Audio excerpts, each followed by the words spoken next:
Hoy nos vamos de viaje a un continente que, mucho antes de llamarse América, latía con un pulso completamente diferente. Vamos a meternos de lleno en dos de sus grandes corazones, Mesoamérica y los Andes. A primera vista parecen dos mundos muy distintos, pero vais a ver que estaban conectados por una forma alucinante de entender el universo, una visión que dio forma a todo, desde sus pirámides hasta su manera de cultivar. Hola, hola, qué bien estar por aquí para descubrir juntos las claves de estas culturas que son, de verdad, extraordinarias. Venga, vamos a sumergirnos directamente en el corazón de un continente que, a día de hoy, todavía nos habla a través de sus ruinas. A ver, para que nos situemos en este mapa histórico tan enorme, tenemos que fijarnos en dos puntos clave. Dos focos de alta cultura. Como vemos aquí, por un lado, al norte, en la zona que va desde el centro de México hasta Honduras, tenemos Mesoamérica, una tierra de selvas y valles fértiles que fue la cuna de los olmecas, de Teotihuacán, de los mayas y de los aztecas. Y luego, si nos vamos al sur, recorriendo esa espina dorsal que es la cordillera de los Andes, ahí se desarrolló el otro gran polo cultural, el andino. Un mundo de alturas de vértigo y desiertos imposibles que vio nacer a los chavín, a los moche, a los nazca y, por supuesto, a los incas. Dos geografías súper extremas que, lógicamente, forjaron civilizaciones con soluciones únicas y, la verdad, brillantes. Pero y aquí viene lo más interesante. A pesar de la distancia y de todas sus diferencias, había como un hilo invisible que conectaba casi todas estas culturas. Y no era un dios ni un rey. Era una idea fundamental que lo empapaba absolutamente todo, la dualidad. Para ellos, el universo era una especie de danza constante entre fuerzas opuestas, pero que se necesitaban la una a la otra. Ojo, que no es la típica lucha del bien contra el mal que conocemos en Occidente, ¿eh? No. Era un equilibrio dinámico. El día no podía existir sin la noche, la vida se alimentaba y se definía a través de la muerte, y la creación y la destrucción eran simplemente las dos caras de la misma moneda. Y claro, siendo pueblos de agricultores, esta filosofía no era nada abstracta. La veían todos los días en los ciclos de la naturaleza. La temporada de lluvias traía la vida, la temporada seca la ponía en peligro, pero las dos eran totalmente indispensables.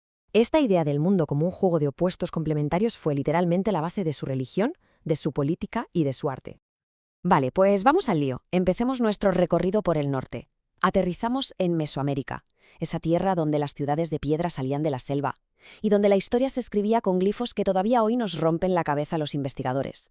Culturas que nos pueden parecer tan distintas como la maya y la azteca, en realidad compartían un montón de cosas.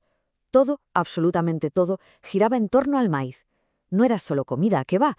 Era un dios, era la materia con la que se había creado a los seres humanos.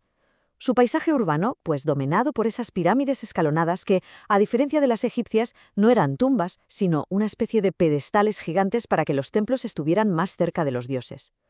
Luego estaba el famoso juego de pelota, que era un ritual con una carga simbólica brutal, donde se recreaba la lucha del sol contra la oscuridad, y que podía acabar con la vida o la muerte de los jugadores.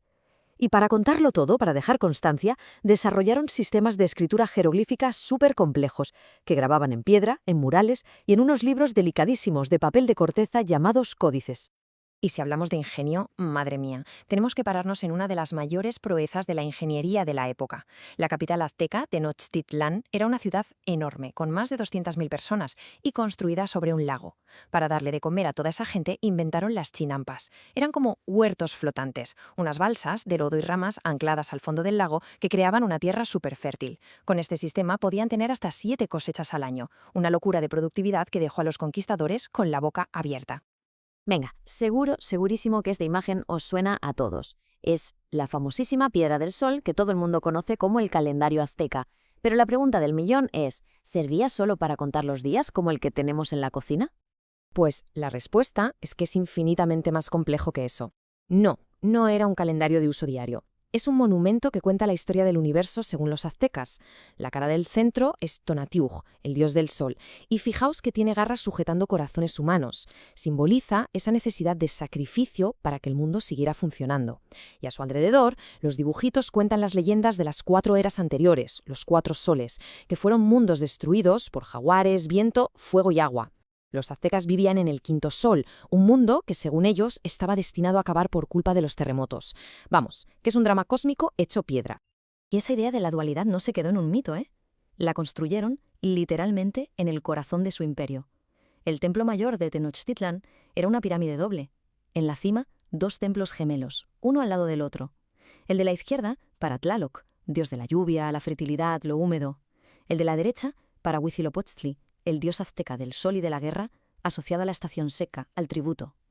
Los dos juntos, en el centro de su universo, representaban el equilibrio total, esa lucha de opuestos complementarios que garantizaba que todo siguiera en pie.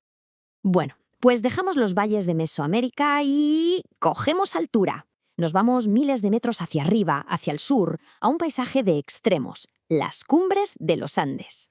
Aquí la civilización tuvo que adaptarse a un entorno súper desafiante y lo hizo con una ingeniería alucinante y un arte textil que se convirtió en su principal lenguaje.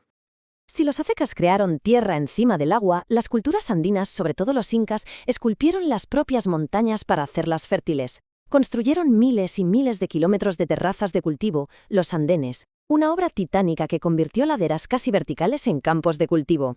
Pero no eran simples escalones, ¿qué va? Eran sistemas súper sofisticados con capas para drenar el agua, tierra de primera calidad, que no solo evitaban la erosión, sino que creaban microclimas para experimentar con cultivos como la patata, el maíz o la quinoa a diferentes altitudes. Una pasada. Y ahora la pregunta es, ¿cómo narices administras un imperio tan bestia como el Inca, que se extendía más de 4.000 kilómetros, si no tienes un sistema de escritura como el nuestro, con letras o glifos? Pues la respuesta es esta maravilla, el quipu. Un sistema de información súper sofisticado basado en cuerdas de lana o de algodón de colores, con una combinación complejísima de nudos. El tipo de nudo, dónde estaba, el color de la cuerda. Los incas podían registrar una cantidad de información brutal.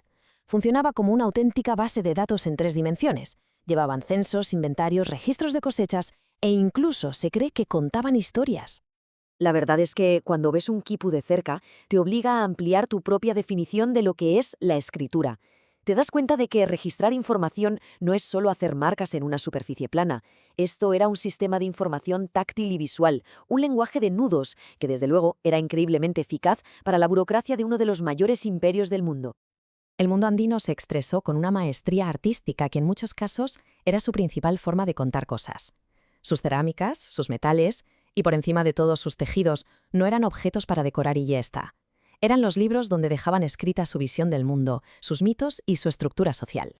Fijaos en estas dos joyas. A la izquierda, un manto funerario de la cultura paracas, que tiene más de 2000 años. Las figuras que tiene bordadas, como ese ser mitológico con una cabeza trofeo, no son adornos, son ideogramas que cuentan historias y transmiten poder. Para las culturas andinas, los textiles eran el bien más preciado, incluso más que el oro. Y a la derecha, la metalurgia inca. Estas figuras de llamas, de oro y plata, eran ofrendas sagradas. Para ellos, el oro era el sudor del sol y la plata, las lágrimas de la luna. De nuevo volvemos a esa dualidad fundamental del cosmos. ¿Y qué me decís de la cerámica? Especialmente la de la cultura moche. Sus vasijas son auténticos documentales en 3 dimensiones. Gracias a ese realismo increíble podemos ver las caras de sus gobernantes, las enfermedades que tenían, los animales de su entorno, las ceremonias que hacían, todo. Son crónicas de arcilla que nos abren una ventana íntima, sin filtros, a un mundo que desapareció hace más de 1000 años. Claro. Estos dos universos, tan sofisticados, tan conectados con su entorno, sufrieron una transformación brutal y muy violenta. Pero su legado no se borró del mapa, se transformó, se mezcló y a día de hoy sigue vibrando de formas que a veces ni nos imaginamos. A principios del siglo XVI, 2 ramas de la historia humana, que habían crecido de forma totalmente aislada durante miles de años, de repente chocaron. La llegada de los conquistadores españoles a Mesoamérica en 1519 y al corazón del Imperio Inca en 1532 significó el fin de estos mundos tal y como se conocían. Fue un choque brutal, sí, pero también fue el inicio de un proceso de fusión muy doloroso y complejo que daría luz a la cultura y la identidad de la América Latina que conocemos hoy. Fue un choque muy moderno, ¿eh? De ese choque surgió un fenómeno cultural fascinante que se conoce como sincretismo. Las creencias antiguas no desaparecieron sin más. Muchas veces sobrevivieron camuflándose, fusionándose con la religión que se les impuso. Dioses de la lluvia o de la tierra se vistieron con los ropajes de santos católicos. Rituales de la cosecha se metieron dentro de fiestas cristianas. El ejemplo más claro quizás sea el Día de Muertos en México, una celebración que mezcla la tradición católica del Día de Todos los Santos con una visión indígena súper profunda y festiva sobre la muerte y el recuerdo de los antepasados. Hemos recorrido 2 mundos que, desde la ingeniería de sus campos de cultivo hasta la arquitectura de sus templos, buscaron siempre construir sus sociedades en armonía con los ciclos del universo. Una visión del cosmos basada en el equilibrio de opuestos, no en la aniquilación del contrario. Y esto nos deja con una reflexión final. En un mundo como el nuestro, a menudo tan polarizado y en claro desequilibrio con la naturaleza, ¿qué podemos aprender de esa antigua búsqueda de armonía? Que nos enseña hoy esa forma de entender que la noche al final es tan necesaria como el día.